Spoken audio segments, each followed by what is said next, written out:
সাবধান, মুহূর্তের মধ্যে আপনার খামারে সকল মুরগি শেষ হয়ে যেতে পারে। আপনি দেশি মুরগি পালন করেন কিংবা অন্যান্য মুরগি পালন করেন, গরমে মুরগি সবচেয়ে বেশি যে রোগটা হয় সেটা হচ্ছে গাম্বুরা। গাম্বুরা রোগের উৎপত্তি হচ্ছে গরম থেকে। আর আপনি যদি এই গরমে সঠিক সময় সঠিক পদক্ষেপ না নিতে পারেন, তাহলে আপনার খামারের একটা মুরগিও বাঁচবে না। গাম্বুরা রোগ যেহেতু ভাইরাসজনিত রোগ, এই রোগটি খুব দ্রুত খামারে ছড়িয়ে পড়ে খামারের সব মুরগি ধ্বংস হয়ে যায়। এই রোগটি সবচেয়ে বেশি হয়ে থাকে খামার অপরিষ্কার পরিচ্ছন্ন রাখলে। আপনার খাবার পাত্র, পানির পাত্র যদি অপরিষ্কার পরিচ্ছন্ন থাকে, মুরগি যে জায়গায় থাকছে মানে ভুসির উপর, সেই ভুসি যদি নষ্ট হয়ে যায় তাহলে এই রোগটা হয়ে যায়।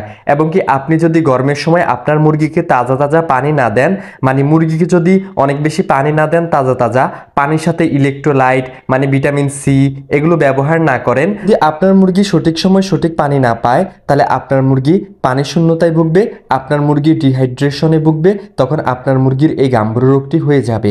বর্তমান সময়ে রাতে পরে শীত, দিনে পরে প্রচুর গরম, এমন আবহাওয়ায় গাম্বুরা রোগটি বেশি হয়। কারণ এমন আবহাওয়ায় মুরগি নিজেকে মানিয়ে নিতে পারে না, সেজন্য গাম্বুরা রোগটি বেশি উৎপাত বেড়ে যায়, মুরগি এই রোগে আক্রান্ত হয়ে যায়। আর যেহেতু এই রোগটি ভাইরাসজনিত রোগ, মানুষের মাধ্যমে এই রোগটি ছড়িয়ে থাকে, তাই সাবধান। কোনো খামারে যদি এই গাম্বুরা রোগ হয়ে থাকে, সেই খামারের সংস্পর্শে যাওয়ার চেষ্টা করবেন না, তার পাশ দিয়ে হাঁটবেন না। এবার বলা যাক কিভাবে বুঝবেন আপনার মুরগির গাম্বুরা রোগ হতে চলেছে বা হয়েছে, আপনার মুরগি গাম্বুরা রোগে আক্রান্ত হয়েছে। আপনার মুরগি অনেকটাই দুর্বল হয়ে যাবে, আপনার মুরগি নিস্তেজ হয়ে যাবে, আপনার মুরগি ডিহাইড্রেশন হয়ে যাবে, মানে এক জায়গায় বসে থাকবে, মাথা নিচে ঝিমাবে, এবং কি আপনার মুরগি তেমন একটা খাবার পানি খাবে না, অনেক পানি খাবে কিন্তু খাবার খেতে অনীহা প্রকাশ করবে। এরপর আপনার মুরগি যে পায়খানাটা করবে সেটা হচ্ছে সাদা চুনের মতো পায়খানা, মানে কাঁঠালের কষের মতো পায়খানা। মুরগির মলদ্বারে মলটাও লেগে থাকবে, এবং কি আপনার মুরগির যে পায়খানাটা করবে সেটার সাথে কমলা রঙের মিউকাসও থাকতে পারে। কিন্তু সাদা চুনের মতো পায়খানা সবচেয়ে বেশি করে থাকে মুরগি গাম্বুরা রোগে আক্রান্ত হলে। গাম্বুরা রোগ হলে মুরগি নড়াচড়া করতে চায় না, এক জায়গায় বসে থাকবে, মুরগি হাঁটাচলা করতে অনীহা প্রকাশ করবে, মুরগির শরীর ব্যথা হয়ে যায়। সেজন্য তো দেখবেন আপনার খামারের মুরগি চঞ্চল আছে কিনা, যদি দেখেন যে নড়াচড়া কম করছে, তাহলে বুঝে নেবেন আপনার মুরগি গাম্বুরা রোগে আক্রান্ত হতে চলেছে। এরপর মুরগির শরীরের পালক, মুরগির যে একটা পালকের সৌন্দর্য আছে, যদি গাম্বুরা রোগ হয় পালকগুলো উস্কো খুস্কো হয়ে যায়। আর যখন মুরগি গাম্বুরা রোগে আক্রান্ত হয়ে যায়, মুরগির শরীরে অনেক তাপ বেড়ে যায়, মানে জ্বর চলে আসে মুরগির শরীরে হাত দিয়ে দেখবেন জ্বর আছে কিনা। তারপর হঠাৎ করে মৃত্যু, হঠাৎ করে লাফিয়ে কিংবা বসে আপনার মুরগি হঠাৎ করে মৃত্যুপাত হবে। মুরগির শ্বাসকষ্ট অনেক সময় হতে পারে গাম্বুরা রোগ, কিন্তু শ্বাসকষ্টটা বেশি একটা দেখা যায় না, জীবাণুটাই দেখা যায়। এরপর আপনার মুরগির তো মলদারটা ভিজেই থাকবে যখন আপনার মুরগি গাম্বুরা রোগ হবে। এখন আলোচনা করব এই রোগ হলে কি কি পদক্ষেপ নেবেন, কিভাবে চিকিৎসা করবেন, কিভাবে মুরগির যত্ন নেবেন।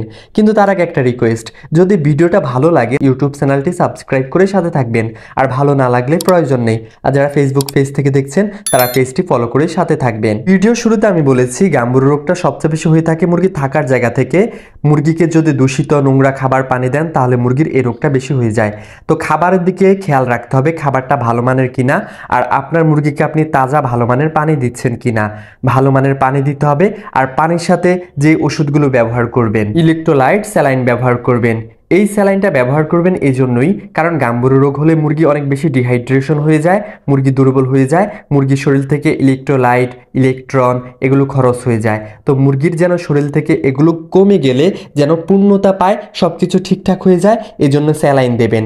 তারপর দিবেন হচ্ছে লাইসোবিট, কারণ লাইসোবিট হচ্ছে মুরগির রোগ প্রতিরোধ ক্ষমতা বৃদ্ধি করে, মুরগিকে সুস্থ করে, মুরগিকে ভালো রাখতে সহায়তা করে। তো লাইসোবিটটা দেবেন, এর সাথে দেবেন লিভারের ওষুধ, কিডনির ওষুধ, কারণ মুরগির গাম্বুরা রোগ হলে লিভার কিডনিতে অনেক এফেক্ট পড়ে, মুরগির লিভার কিডনি নষ্ট হয়ে যাওয়ার সম্ভাবনা থাকে।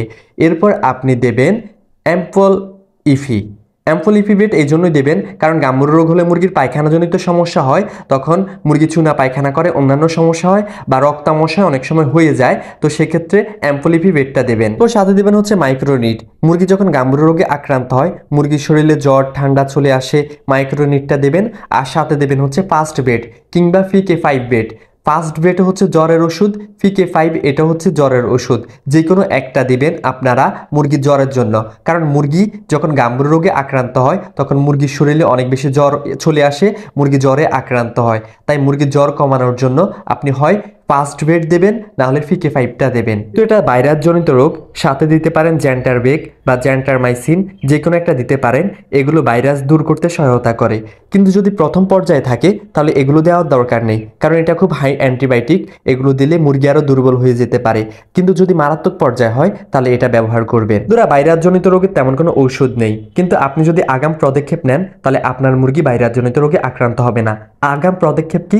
আপনার মুরগির থাকার জায়গা পরিষ্কার পরিচ্ছন্ন রাখবেন, এবং কি মুরগিকে তাজা তাজা গরমে পানি দেবেন, এবং কি পানির সাথে ভিটামিন সি, ইলেকট্রোলাইট, স্যালাইন এগুলো ব্যবহার করবেন।